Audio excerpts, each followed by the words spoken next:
ko at kulang-kulang na dokumento.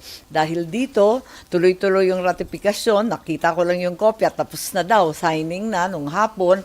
At sa kabila ng pakikisuyo namin ni Senator Bato at yung iba pang senador na magkaroon ng transparency kahit live streaming pa, bakit hindi? Hindi naman kami napagbigyan. At ang pinakamalala, nung nabuklat sa wakas yung kakaprasong mga dokumento tungkol sa BICAM report, mas lalong malala at nagulat na lang kami sa mga linalaman. Yun. At kagabi, mahaba-haba, hindi ako madalas nag-privilege speech. Alam naman ninyo, ito lang yung ikalawa kong privilege speech sa 6 na taon. Hindi ako mahilig mag-privilege speech. Kaya lang, ang problema, matagal na akong budget nerd, matagal na akong nakatutok sa budget.